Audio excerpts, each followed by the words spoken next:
What's happening, everyone? Welcome back to the channel.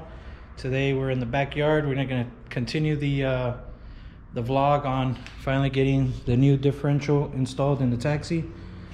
I already removed the old diff that I had in there that came off the Fox body, which I just had it on there for it to be a roller. This is the old one that came out. It's all the old suspension stuff. Got the diff on the tranny jack ready to go in. So right here I got the rest of the parts, which is my lower control arms by Team Z Motorsports, and then I got my new Viking rear shocks. There they are.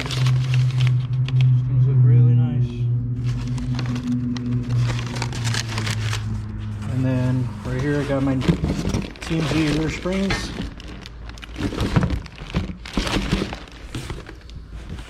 So shouldn't take too long to get this bolted up. The only thing I'm going to do right now before I start putting this up is I'm going to measure out the measurements on the upper and lower control arms to make sure I got them to the correct settings. I'm going to set them to basically an OEM spec upper and lower control arms, like the ones I have right there on the Fox, and then I'll work my way from there. Once I actually get the car started, then if there needs to be more adjustments on the angle of the diff, then we'll get to that once the car's running. But for now, we're just gonna kind of get it preset and get this differential up here.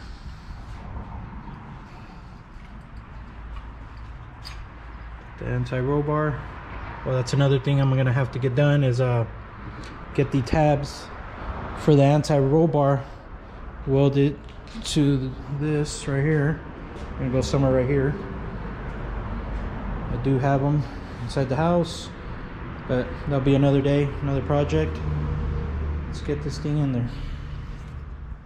Okay, so I got my upper control arms in. Nothing's tight yet, just kind of have them in there. I got my new lowers in on both sides. Got them all adjusted to the length I want for now. Let's get these shocks ready. These things are really nice.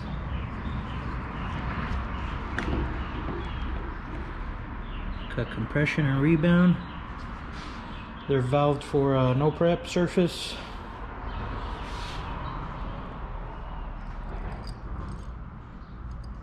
That's right. All right, gonna get my ladder and get up in there, and probably have my daughter help me hold the shock up while I put the bushing and the washer and the nut inside the trunk. So I just got done hooking up the lower control arms. Looks good. Gonna be throwing in the springs in, and then after that get the shocks bolted up. All right, rear end is all wrapped up. It's all bolted down. Got all the bolts Loctite. It looks pretty sick in here.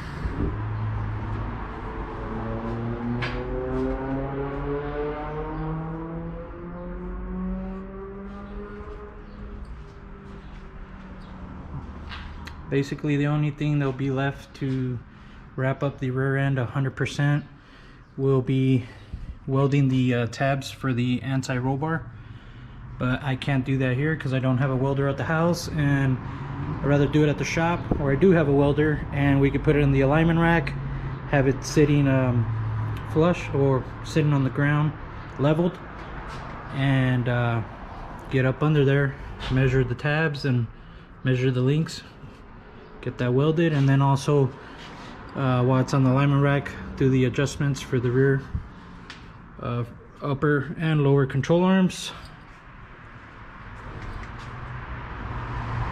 Got my rollers here. That's what it's going to be sitting on for a while. Don't really want to let it sit on my slicks and skinnies and let them get flat spots. Be a waste of a tire. So pretty much all wrapped up right here. But that'll do it for today's video. Gonna get these wheels mounted and get the car on the ground and clean up some tools and go inside. Hope you guys been enjoying the content. Check you guys out on the next one. Peace.